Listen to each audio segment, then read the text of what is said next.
Octavia E. Butler, in so many ways, was a visionary. Through her writing, she illuminated the complexities of human nature, the struggles of power, identity, and belonging, and the interaction between oppression and liberation. In this episode, Cindy and I discuss our favorite books, exploring what resonated with us the most, and the types of adaptations we'd give the Butler catalog. Rest in peace, Octavia Butler, an absolute luminary.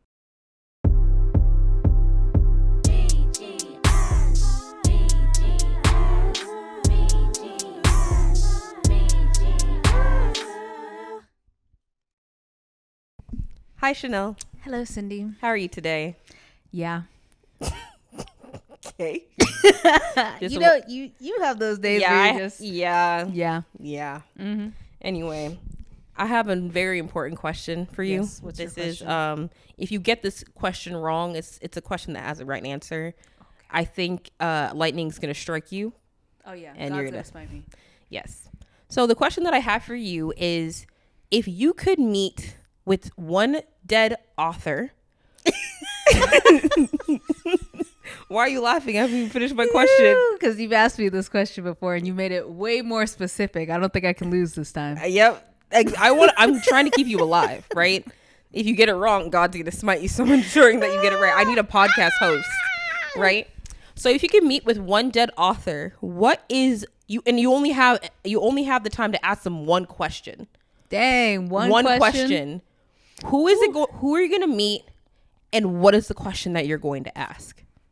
So, I'll answer honestly, even though I want to give a troll answer. Yeah, but I will answer honestly because I don't want to die. Right. I would say Octavia E. Butler. Oh, that's crazy. I would have never expected you to guess that one at all. You know, who would have guessed that? Yeah. I mean, like, the title of this episode definitely didn't give it away. Not at all.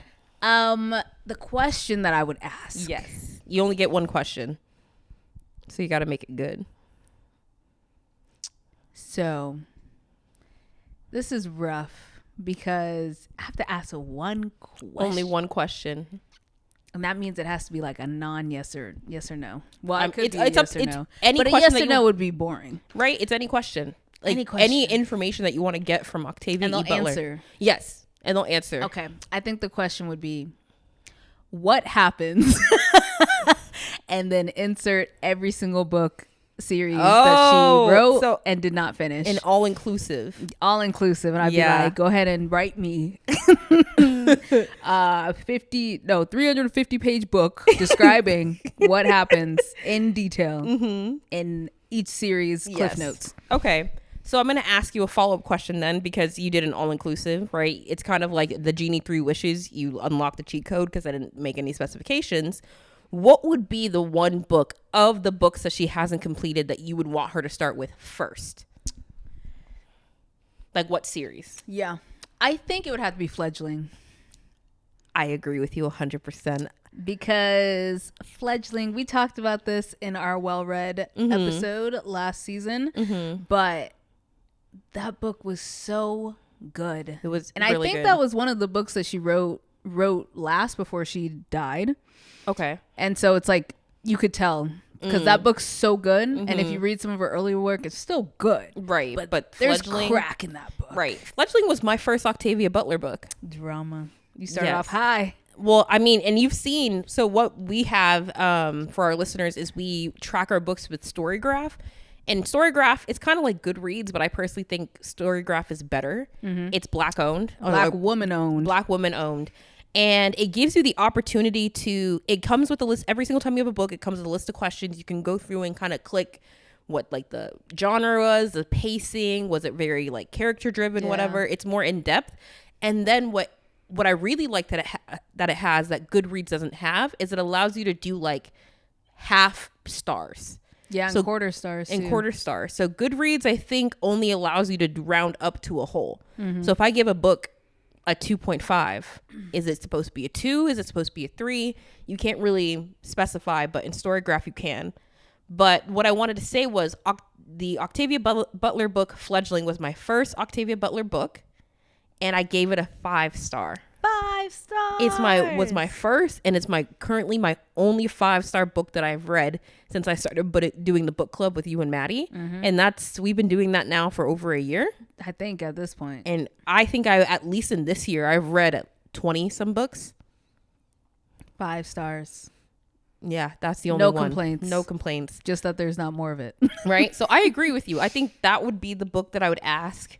But the thing that sucks is she probably would just give you like the next one. And we don't even know how many books were supposed to be in that series. Actually, I think they had it online. Oh, okay. I don't remember. Yeah, I'd have to look it up again though. But she in her notes, she was putting like How many books? general things Right. for that. So I think it was supposed to be at least a trilogy.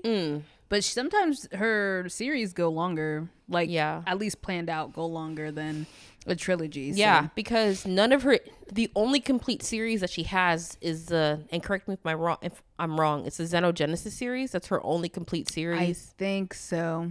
Because she has standalone books. Yeah. Like Kindred is a standalone book. And I think Wild Seed ? That's the Patternist series. Okay. And that one might be complete. Okay. But I'd have to check because I think that was her earliest series. So that one might be done. Right.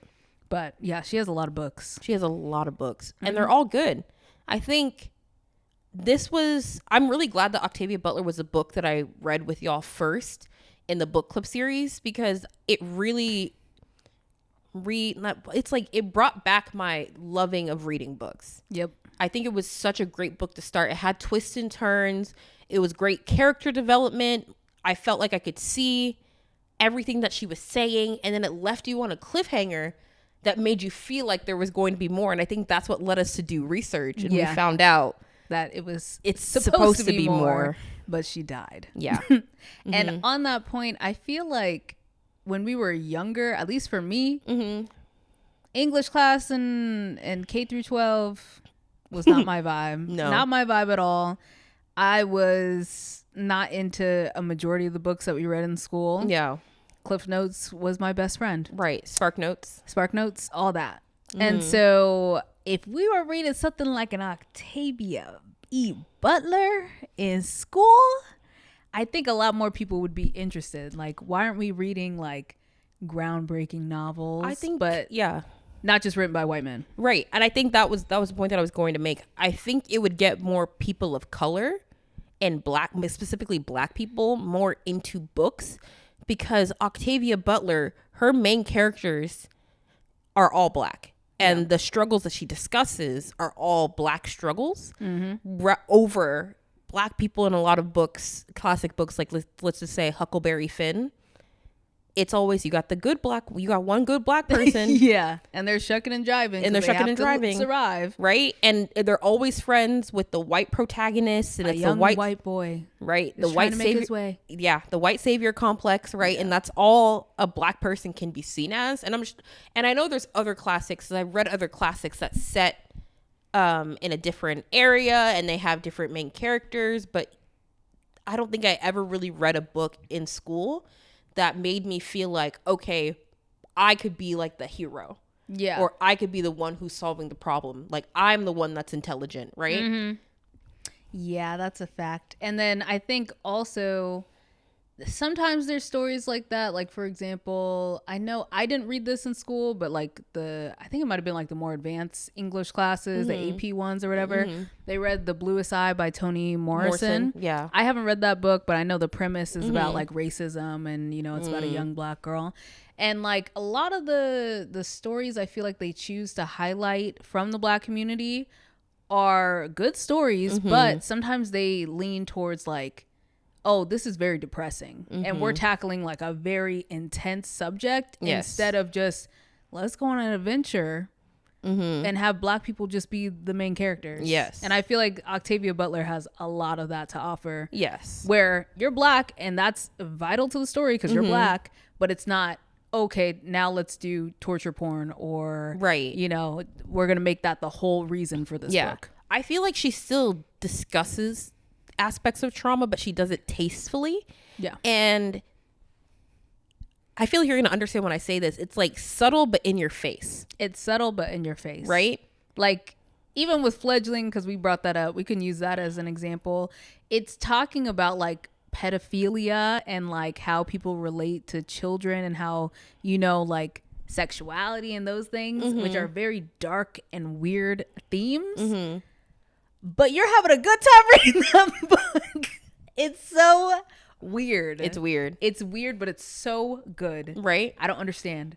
She has like a brilliance when it comes to weaving in trauma into a cohesive story that you can enjoy without making that your focus. Right.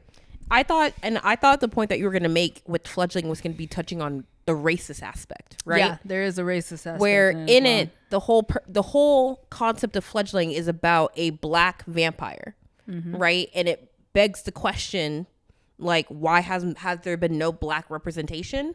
But the way she introduces this black vampire is they are an enhanced vampire race because of the melanin in their skin.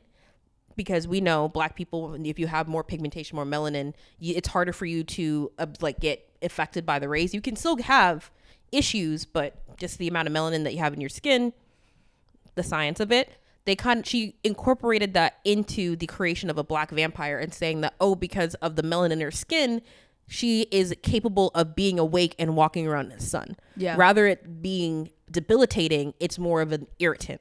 Yeah. As in like, yeah, I can be out here, but I'd rather not be out here. Yeah. And it's showing an enhancement of that. So it's like there's nothing inherently wrong with her. But yet the entire community of the vampires surrounding her have issues with her. And did they create her in a lab?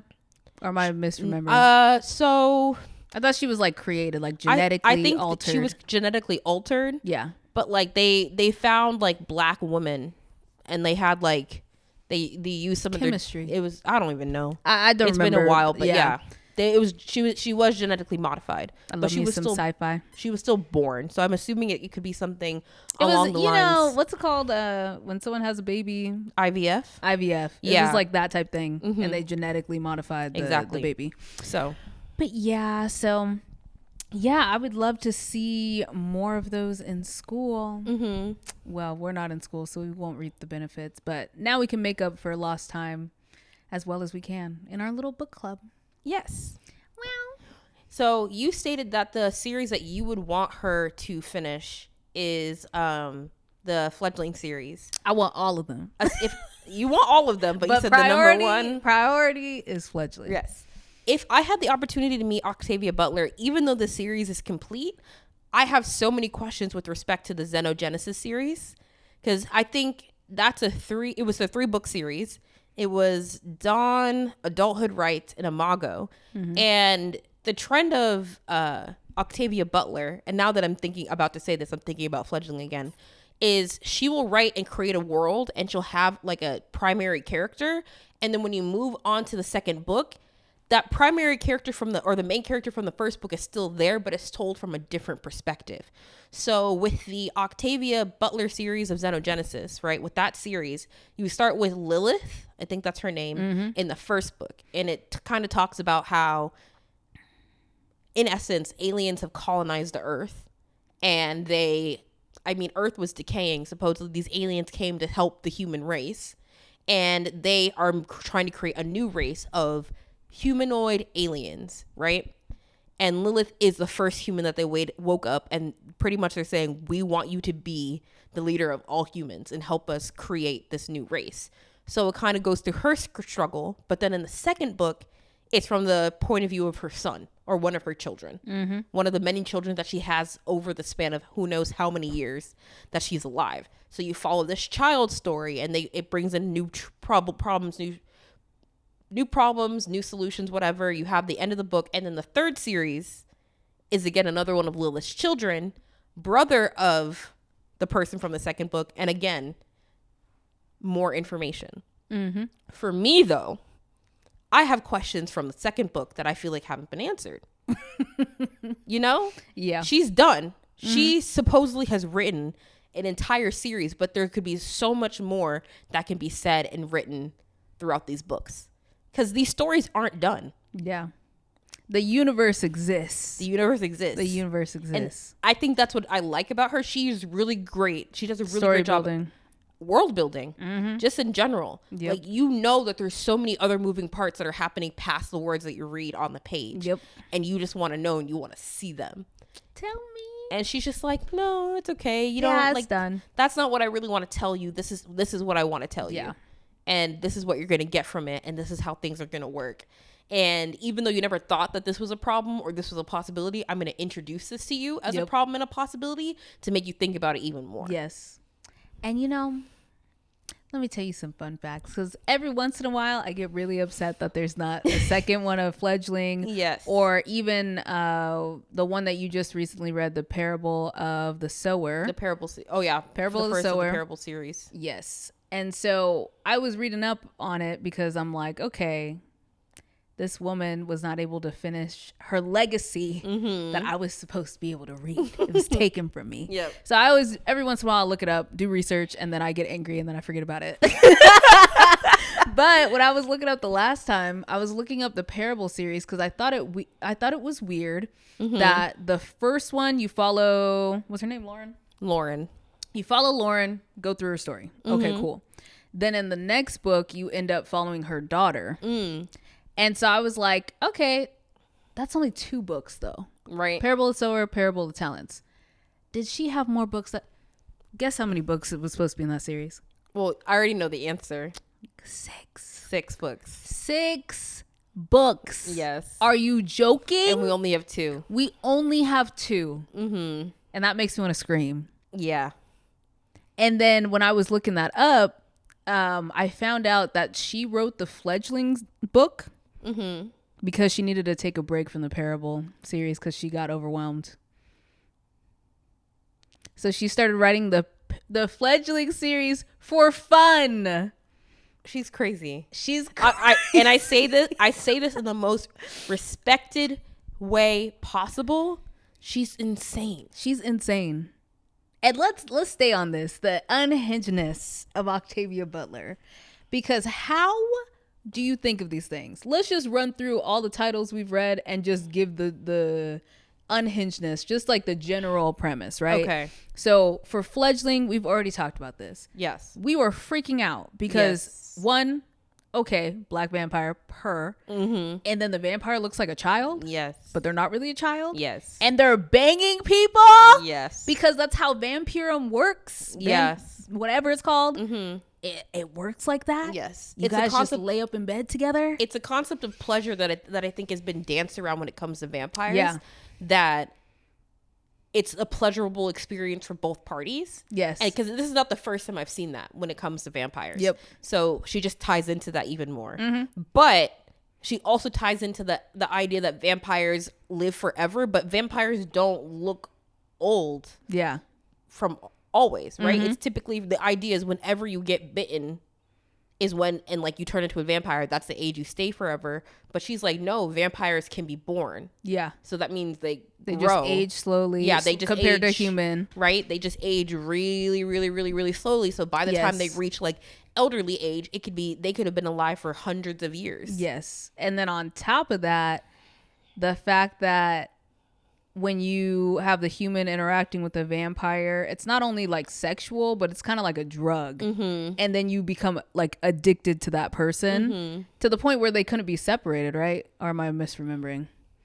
It was like they had to keep their people next to them or they would get like sick or something like that, like emotionally or whatever. Yeah, I can't remember, but It's been a while. We haven't read this book, which I think I'm just going to be rereading all of her books over and over for the and end over. of time, like through the end of time until Right. I come up with the next part of the series myself, because it's not fair. Yep.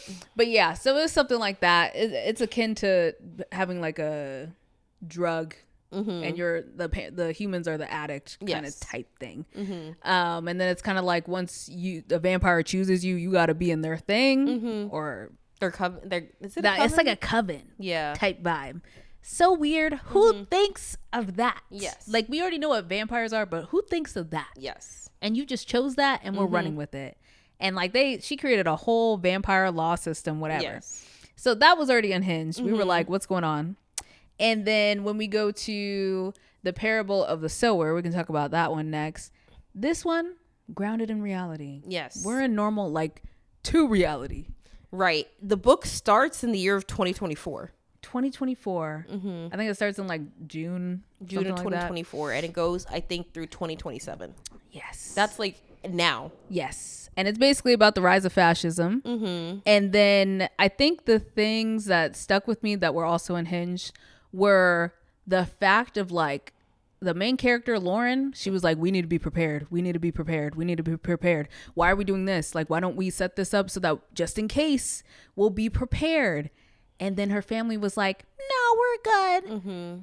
And then stuff went down and they were not prepared. Everybody got separated for the most part. And yeah, people died. Yeah. And again, with the Parable series, I think Octavia just likes to leave questions that don't have answers. Yeah. She wants the audience to and the reader to make their own conclusions. But you like your answers. I need my answers. I'm fine with it. Because like you were mentioning one of the questions, and this is a spoiler. We're spoiling everything, y'all. Spoiler, spoiler, spoiler. If you have not read this book, run away and read it because it's good. So when her father dies or goes missing, because we don't know, we never find out what happens to him.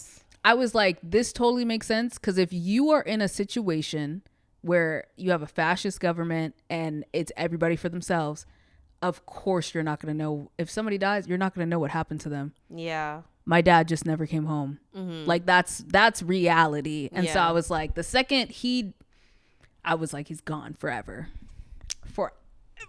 And it hurts. It hurts. It hurts. And that's okay, Cindy. It's not okay. It's really not okay because I like my answers. And I think the problem is because I read so many of her books back to back to back. I'm just left with so many questions that don't have any answers. Yeah. And I'll never get any answers. Yeah. You said the wonder. And I wonder. No. But yeah, so that was unhinged in that book. Also, basically, homegirl creating her own religion. A cult. Every religion starts as a cult. It's true. And I'm so embarrassed. It took me till like near the end of the book to I was realize, like, girl, you aren't getting it yet. Let me not say anything. Yeah. She was writing her Bible. Yeah. I had no idea. And I really like that aspect of the book because if I remember correctly, correct me if I'm wrong, I think it was like at the beginning of a chapter or something, she would have like a little scripture from her Bible, we'll say. And so I thought that was very interesting, and I like the kind of thought behind it. So basically, Octavia Butler created her own religion. She did indeed. And it's all based around the fact that God has changed and that humans should eventually take their rightful place amongst the stars. So eventually, human beings should get up and go and explore the cosmos or whatever. Right. And so I just really enjoyed the aspect of them showing like a brand new like prophet. Just, you know, I was like not who thinks like it's basically an apocalyptic story. Yes. In which the United States government kind of sort of collapsed. And then we're creating a new religion, and this girl is you know, it was just like, wow. As she's looking for shelter, she's creating a whole new religion. Picking up people as she goes. Yes, trying to survive. Into her religion. And ultimately, she creates a compound. Yep. By where she's like, we have land. This is going to be our land. And this is where we're going to build anew. Yep. And they walked from Southern California, like LA area. LA to San Francisco. Yeah, like I think, did they get to Sacramento? Area, I think somewhere around there. Yeah. Northern California, we'll just say. Which is insane. That's a long. Right? I mean, she does give a timeline. I wasn't even paying full attention. I just know it took her till August of 2027 to finally get to where she was, but I don't know when she started walking. That would make sense. Yeah. Yeah, but I'm not sure. Driving wise, that's 6 hours. Yeah. So 6 walking. Hours. And then they're not just like, do. Like, they have to be careful. They're trying not to die. Yes. On the way. Yes. And like lack of food, lack of water. They're dealing with all the things. And so that is unhinged. Because like, I feel like another author would have just been like, we're going to stick to the one thing of, you know, this girl and she tried to prepare and she's traveling over here and that's it. But multi-layered, multifaceted at all times with Octavia Butler. It's crazy. Do you think she kept journals? Because if I was Octavia Butler, there's no way that I could keep everything straight. And all of it is coming from her head. From her head. All these characters that she's created, they have backstories. They have like lives that she's built to kind of, and they feel so real. Right? So real. So real. Like, speaking of the Parable series, I feel like Lauren is somebody that is either currently alive or someone to be born. Yeah. Right? Yeah. I'm like, when am I joining the Earthseed movement? Yeah, the Earthseed. You would cult. join it? I mean, if we're living in crazy times, right? Community sounds nice, doesn't it? No, it's true. Yeah. I don't blame you. It is what it is. Yeah. I feel like, as much as I hate to say it, I think I'd be a lot like Lauren's parents and her family. I would still probably prepare if I heard her talk enough.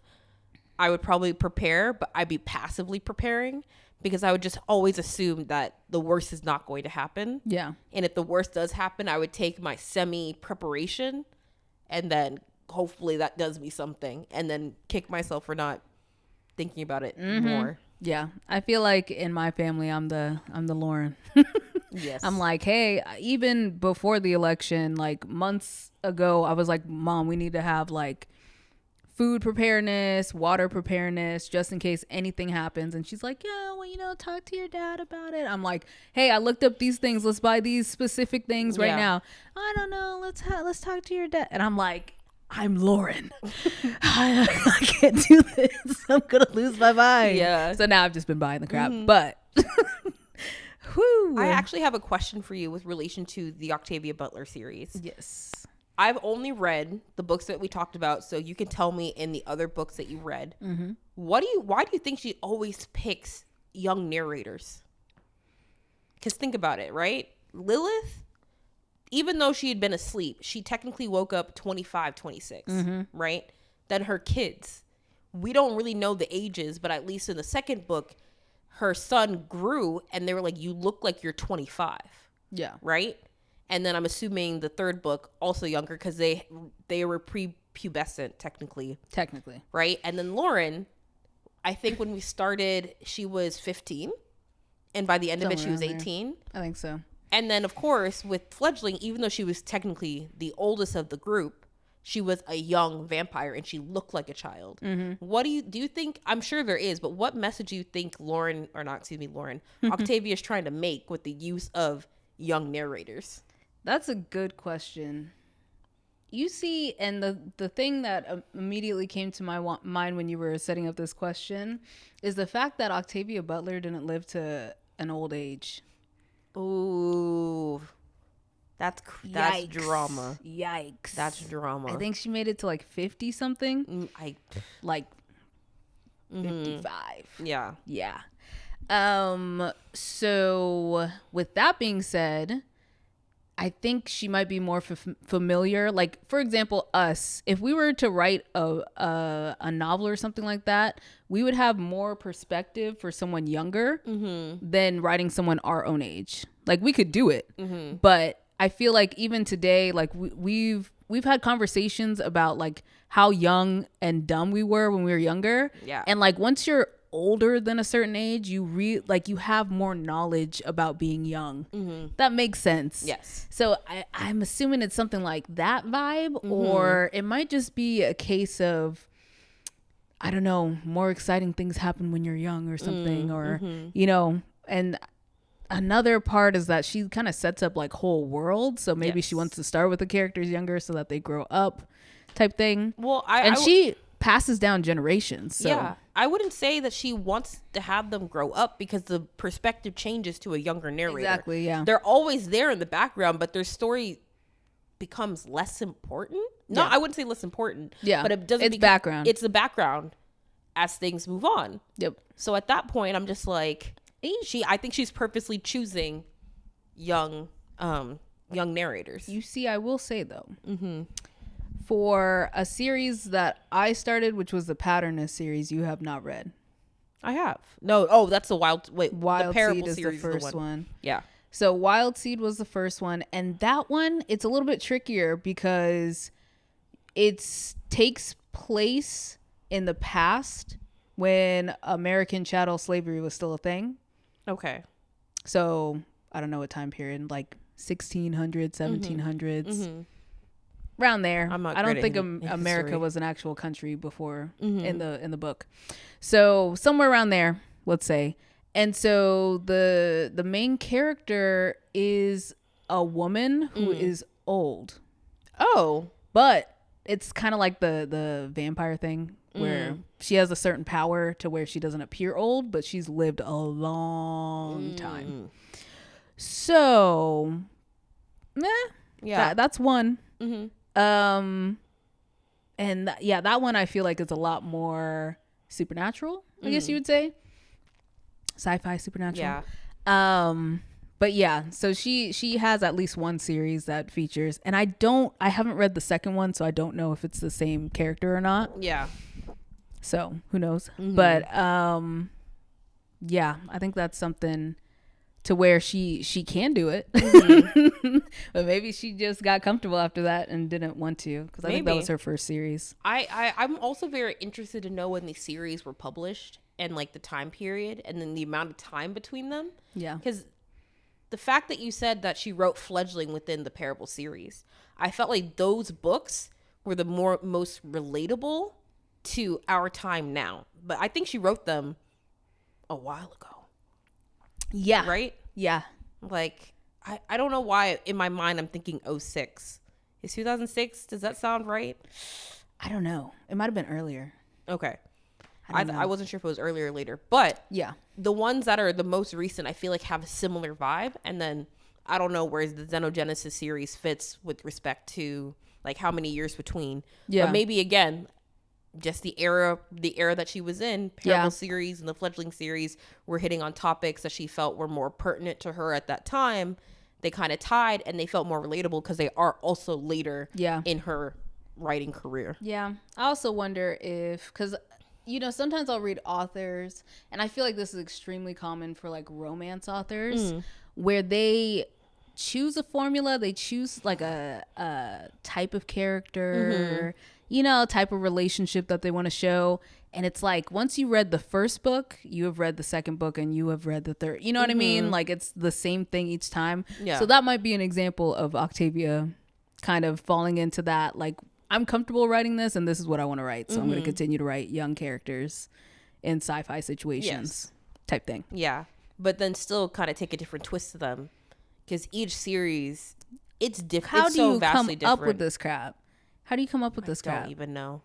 And I can tell you, for the one that you didn't read, the premise, I won't spoil anything. Wild Seed? Wild Seed. Okay. Because this was the first book I read from Octavia Butler. Yeah, I would say it's probably my least favorite, but I think it's because it was slow for me. But the concepts, her mind, it's powerful. Yeah. And all-knowing. And I wonder if you read the second one, it'll be better, because maybe That's what I'm Wild Seed is assuming. just a setup. That's what I'm assuming. So the premise is basically you're following this lady. I forgot her name because she has like an African name. It starts with an A. Okay. And so her power is essentially she can shapeshift. Okay. And she's minding her own business, living her life in Africa. And she's lived like hundreds and hundreds of years. Yeah. Minding her own business. People treat her as a witch. She makes herself look like a witch, so people leave her alone. Yeah. And then this guy shows up because he sensed her in the world. Weird. What? And he shows up and he's basically like, I want you to be my wife. And he has powers of his powers, and they are creepy. His power is creepy. Okay. You gave creepy. You gave me Wild Seed. I have it on my bookshelf. You should read it. Okay. It's good. The world building in that one is like the whole time I was reading, I was like, I can show you the world. I'm like, what is this? See, and the way that you say it's creepy, I'm also kind of scared to get into Parable of the Talents, because I have like one of my best friends, when I told her that I was reading Parable of the Sower, she told me that she read Parable of the Talents by accident. You know, those free libraries? Yeah. She was like walking around, and she likes to go, and like whenever she sees one, she just likes to see what is in there. And she saw Parable of the Talents by Octavia Butler. She didn't even know it was Someone a sequel. hooked her up. She didn't even know it was a sequel. But she said that reading that book rocked her so much and made her so uneasy that she says, I will never read another Octavia Butler book. She's missing out. Well, but here's the thing, though. You even said yourself that she wrote Fledgling after finishing the Parable of the Talents. She needed a break. If the author, the woman who created the world, who knows how the world's going to work, needed a break from her own book, must be crazy. it must be crazy. So, and I mean, still haven't read it either. So yeah, I'm not gonna knock my friend before I read it. But the fact that you said that the author itself. And so then I'm not going to be surprised if Wild Seed is also creepy, because if she's capable of writing a book that shakes her. I'm telling you, when I found out what his power was, which I don't think it's a spoiler to say, but I want you to read it and experience. I was like, how do you think of that? Like, genuinely, what's wrong with you? Why would you do that? Respectfully. Adding respectful. Respectfully. Right. Disgusting. Yeah, but one of the things that we've talked about a couple of times with relation to Octavia Butler is the fact that she's from Orange County, right? She's from Southern California, because there's a museum near you. Yeah. Her museum is near Pasadena. I don't remember Something that like much, that. but she's from around where you're from. Yeah, Southern California. So her journals and stuff are there in her museum. I've seen them. You've seen them? Mm-hmm. They have some on display. Yeah. No way you've seen them. It's the Huntington Library or something like that. I've seen them. Yes. Yeah. And I was like, that's insane. Yeah. But you know that if you are a graduate student, you're a graduate student in like English, let's just say, for example, and your dissertation is on Octavia Butler, you can go to the Huntington Library and get access to her journals. Let's go. We're signing up. We're going back to school. You know, to do that, to even get to the point of her journals, we have to go through at least 3, maybe 4 years. We're just gonna break in. It's easier. Well, you just implicated yourself. I am not going to break in. She's not gonna break in. Yeah, I'm not breaking in. I was joking. Yeah.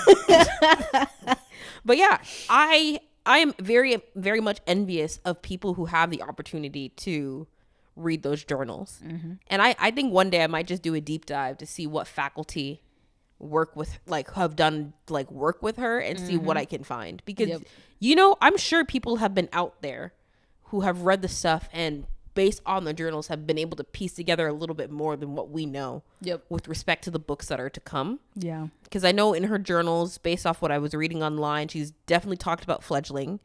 And I think that's where, I think through your reading, that's how you found out that she wanted 3 books in that series. Yep. And I'm sure there was also something about the Parable series, and that's where you found out that there's 6. Crazy. I'm very curious to know. I'm pretty sure they have the titles too. And I wouldn't be surprised if she also wrote down like who were going to be the main characters and what their relations are to each other. Yep. Excuse me. Mm-hmm. So. Absolutely brutal. Yeah. Very, very, very much so brutal. Yeah. I feel like our world, like, we're in the bad place. Because Octavia Butler could not finish her prophetic work. I truly think she was too powerful. She was too powerful because if you're saying that she wrote Parable and Fledgling before the year of 2006, and she is predicting a world that has a possibility of happening now. Yeah.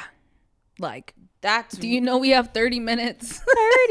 30. That's scary. Terrifying. And I really feel like the idea with the Wild Seed, you saying that this guy kind of went and he was like, I could tell that we were supposed to be meant together. Maybe some entity or force on Earth was like, this woman... She's got to go. Yeah. For shame. Mm-hmm. It is shameful. It is. I really do wish we had the opportunity to at least finish one more of those series, or seeing where she would go next when she was done. I know. And it's especially, it hurts more because there's so many unfinished series. Mm-hmm. Like, it feels like pretty much majority of her series are unfinished. Yeah. I think Patternist might be the only one that's done. The Xenogenesis. Oh, yeah. And the Xenogenesis as well. Yes. Yes. But yeah, and then like going back on the unhinged train for Xenogenesis, girl. Xenogenesis. I don't know how to pronounce that. However you pronounce it. That series, that changed my brain chemistry because in the first book with Lilith, and it's her in that little pod, whatever the room. Yes. On the ship. And we didn't know she was on a ship. We found out she was on a ship. Yep. But she's basically in a room, has no idea what's going on. Every day is just happening, whatever. And then eventually they decide, like, okay, it's time. And they have one of their little alien people. Yeah. Go in there. The Uloi? No, it wasn't an Uloi. It was one of the male partners that went in there. Okay. The one that looks like the red guy with the mop and that, that out of context sounds crazy. It does. But he's the one with like the tentacles, and he kind of looks a little human because the tentacles are around his eyes and stuff like that. Yeah. But he's the male partner of an Ulai. Okay. Yeah. Yeah. And so they started with him because he kind of looks human, kind of sort of human, but gray. And then he has the little tentacles. Sensory arms, I think is what they called them. The little tentacle they can see out of the tentacle things. Yeah. Don't they call them sensory arms or something? I think there's sensory arms and then the tentacles were another thing. Oh. Because they have like the Ulai have the extra arms or whatever. That's another thing that I want from her. I want drawings. I need drawings. I need a map. I need draw the ship. Draw the ship. Draw the people. I'm confused. Yes. But yeah, so she basically wakes up and they're like, hey, so you need to get used to aliens now. So we're going to send him in here. Yes. And she's literally like hair standing up on the back of her neck. Like, what the hell are you? Because imagine if you saw something that was like a human. Yeah. But not a human. Our brains would say, oh my God, kill it. Right. I think that was her reaction too. Yeah. And so he's like, yeah, you need to get used to me. And so he just sat there and just stared while at she's her. Literally staring at him like, ew, what the hell are you? And then eventually she had to sleep and he's like, okay, I'm going to sleep next to you. And she's like, why are you trying to sleep next to me? Why? And so during that part, I was like, this is crazy. Yeah. You really created a whole class of aliens. And the way that the aliens work is just unhinged. Because why are we mating like this? First of all, why is your purpose to mate? Like literally their whole species. I feel like humans, they said our issue is like a hierarchical problem. Like we place people on hierarchies and we judge people and that's our fatal flaw. But at the same time, y'all's whole purpose is to go around the universe and mate with other species and like basically eradicate them and just take them into your ecosystem and then leave. The entire series was talking about how Earth was going to become obsolete. Yeah. That they were pretty much going to take everything that they could, all the nutrients that they could, and then move somewhere else. Yep. And that's how they work. Because like they got lucky with Earth. Unless they purposely pick out planets like this. Earth basically had a nuclear fallout. All the world leaders pressed the button. And so Earth was done. And so they came in, they were watching them. They came in, saved all the humans that they could possibly save. And then they said, surprise, surprise. It's time for you guys to mate with us and come with us. Yeah. Yay. And so, yeah. Ick. But also, how did you come up with that? Yeah. Because not only is it, okay, you created a whole alien species that has to go to different planets and conquer them, essentially, take their genetic information. We not only have that, but you have an Ulai that has to mate with 2 pairs of male and female partners. And the male and female over here are alien. Yes. And then the male and female over here are human. Yep. And then these 2 are brother and sister. Yes. Huh? And then these 2 are just random. Because they didn't really have pairs like that because most of the humans are dead. And then you tell me that you guys all mate and they touch you with their little arms, their sensory arms, and you mate because they rearrange your genetic information. Yeah, no, I'm telling you, I need a diagram. Another thing that I want, the Octavia Butler estate, I would really appreciate. Maybe I would take a movie, you know. It doesn't need to be TV shows. I don't need a TV series, because with TV series, they can get canceled based off of, you know. And you know they don't be giving any shows any chances. Right, especially if you put them on Netflix. But, yeah, put it on Netflix and the main character is black. It's only getting a season. Especially. Yes. Oh, gosh. So I would appreciate a movie, one, just to see how these aliens are supposed to look, get more oriented with the ship. Can you imagine? See wow. what the world looks like, because you have people who are still on Earth attempting to live a life on Earth. Yeah. But it supposedly got destroyed during a sort of nuclear attack. And what actually is left? What does it look like? Because in my mind, it's giving the idea of every sort of civilization has been wiped out. So like all your skyscrapers, your buildings, they're no longer there. And it's more of a forest where you have open pastures, but then you also have people who have created kind of homes out of wood, brick, mud, you know? And it's kind of like because they basically took the nuclear fallout planet and restored it while they had all the humans in like the pods where they were in stasis or whatever. Yes. For I think hundreds of years, 100 years. Yeah, it was a while. Yeah. Because the Earth had to recover. And so, yeah, it's basically like the planet took its nature back. Like nature took everything back. I see. Type thing. So, yeah, I would love to see. And they better make those aliens freaky looking.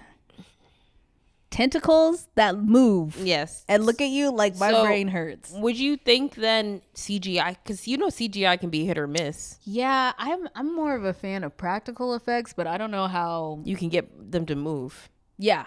And so I don't know, there's many talented people in Hollywood. True. I bet you there's a way they can do it. But at the very least, I will take a mixture of practical and CGI. Yeah. But not just CGI. Yeah. Because I need it to look real. I need to see her sitting there, turn around and look at a creature. Yeah. That kind of looks human, but it's not human. And I feel like it would be best is if the audience, the people who are watching it, were also unsettled. Yes. By the way, I want my like goosebumps. You should have goosebumps when you see the aliens first on screen. Like, what the is that?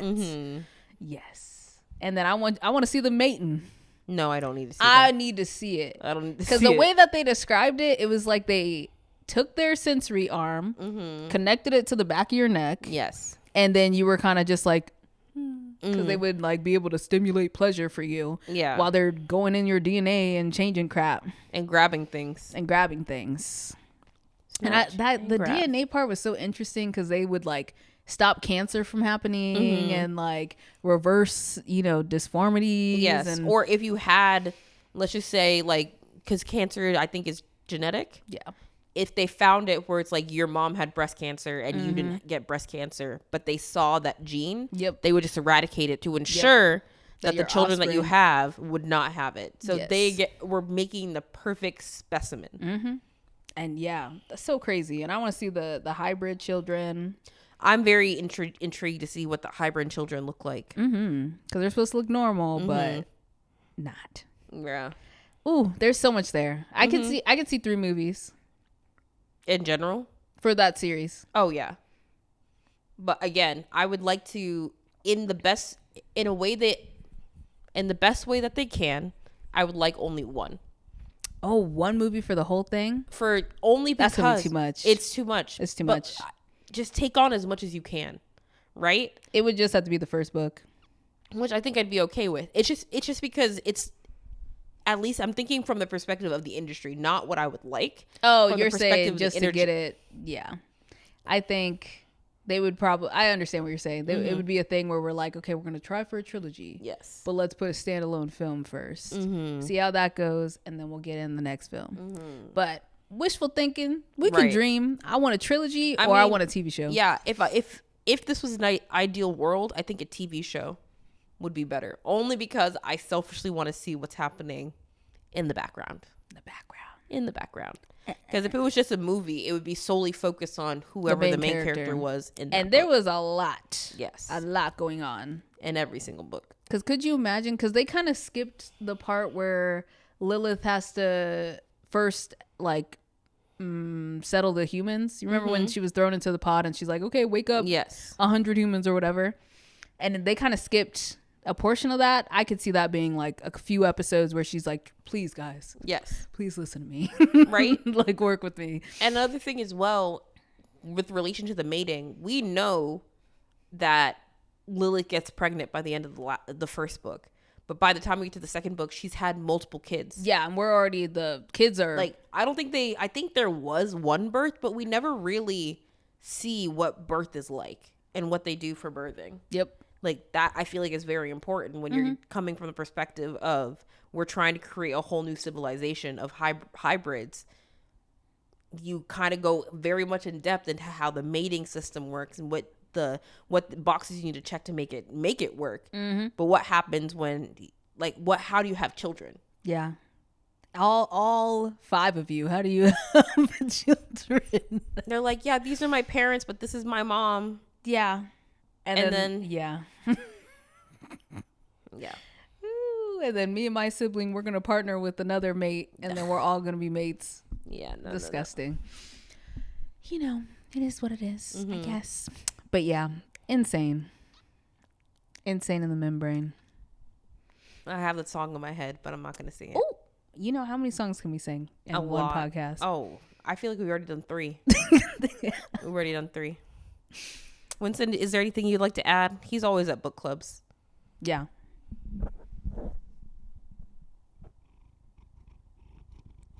You see, when I was working earlier, he was screaming, but now he has nothing to say. Yeah, he's a man of many thoughts, but I think he might be a little bit stage fright. Yeah. But yeah, I love me some Octavia Butler. I'm going to try to get through the rest of her series very, very slowly. Yeah. So I can enjoy them, because I have a hard time rereading books. It takes me a while. I feel like I'll be able to do fledgling in some time within like 2025, but I think I need a little bit more time before I can read it again, because I still remember majority of the plot. Yep. So yes. And yeah, I think next step for me when it comes to Octavia Butler, I gotta read the Parable of the Talents. I probably will read, what was the standalone? Kindred. I probably will give that a read. And then I do want to continue with the Patternist series, because the first book, the plot's crazy. And it's like, how did you, I don't get her or her mind. Yep. I'm jealous. No, I'm not, because that mind is too powerful. It's way too powerful. But yeah, so I think those will be my next journey into some more Octavia Butler, but eventually, very shortly, we're going to run out. Yep. And I'm sad. Yeah. I'm not ready for that. No. It will definitely happen next year. Hey, if we do a lot of unhinged things. So if we ever have the time, we might try to speculate where we would think the book would go. And then possibly, if the journals are on display, we could try to see what pages are open and see what information we can gather from those journals. Yeah. I mean, she's so unhinged. It would be hard to predict where any other series would go. Because the first book, I'm like, huh? Yeah. How did we get there? But yeah. Well, yes. This was fun. This was fun, as per always. the usual. Yep. I guess. Nice talking to you, Cindy. Yeah. Bye. Bye.